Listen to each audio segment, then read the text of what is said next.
एक कहानी है दो बच्चों की। दोनों बच्चे बहुत ही अच्छे दोस्त थे। एक बार वे साथ में खेल रहे थे और खेलते खेलते शाम हो गई और फिर वो अपने घर जाने लगे। तो जब घर जा रहे थे तभी रास्ते में एक जामुन का पेड़ दिखाई देता है जो कि बहुत बड़ा था और उस पर जामुन भी लगी थी। तो उन जामुन को देखकर दोनों बच्चों के मुंह में पानी आ जाता है और उनका मन करता है उन जामुन को खाने का। और फिर वह कोशिश करते हैं जामुन को तोड़ने की। वह खूब पत्थर फेंकते हैं लेकिन जामुन इतने ऊपर थे कि पत्थर वहाँ तक पहुँच ही नहीं पा रहे थे। उन्होंने बहुत कोशिश की लेकिन हर बार वह अपनी कोशिश में नाकामयाब हो रहे थे। उन्होंने बहुत कोशिश की लेकिन फिर भी जामुन हासिल नहीं हो पाए और ये सब करने के बाद में वह निराश हो जाते हैं। और एक दोस्त दूसरे दोस्त से कहता है, क्या प्रकृति ने हमारे साथ में यह बहुत ही गलत किया।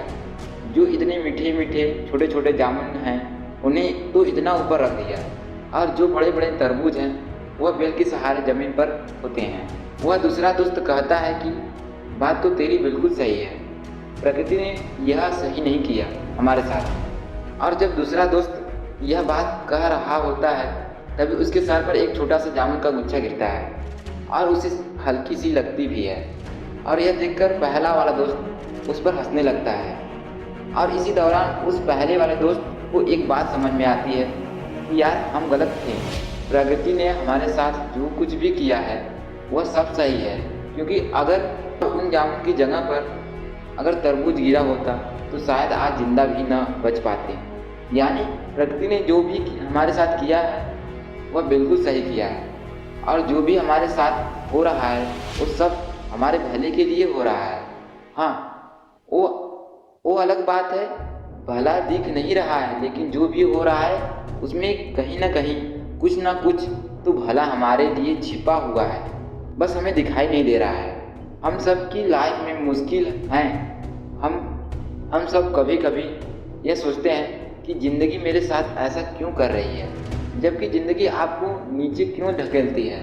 जबकि ज़िंदगी आपको नीचे ढकेलती है तो क्या आपने कभी सोचा है कि क्यों ढकेलती है। मैं आपको एक एग्जाम्पल देना चाहूँगा। यूट्यूब पर अभी कुछ दिन पहले मेरे सामने एक वीडियो आया, वह था ग्रेविटी पर यानी गुरुत्वाकर्षण पर। लेकिन उस वीडियो में लाइफ की एक बहुत बड़ी लर्निंग थी, बहुत बड़ी सीख थी।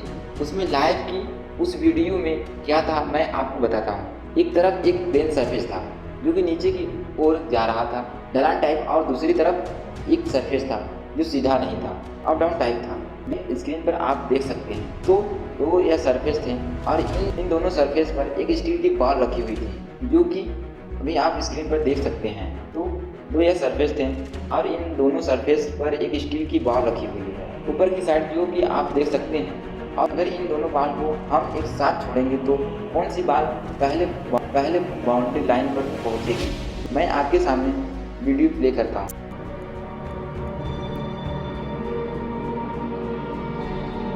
जैसा कि आपने देखा कि सेकेंड वाली बॉल वह पहले बॉल के मुकाबले जल्दी बाउंड्री लाइन पर पहुंच गई।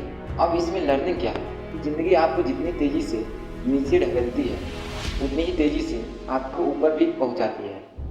फिर ये कहें कि ज़िंदगी आपको नीचे ढकेलती है ताकि आप ऊपर जा सकें और बाकियों के मुकाबले जल्दी जा सकें जिन्हें मुश्किल नहीं मिलती। या फिर यह कहें कि जो आदमी प्लेन सरफेस पे है, शेर अगर 2 कदम पीछे हटता है तो इसका मतलब ये नहीं है कि वह डर गया है, बल्कि इसका मतलब यह है कि वह एक लंबी छलांग करने वाला है।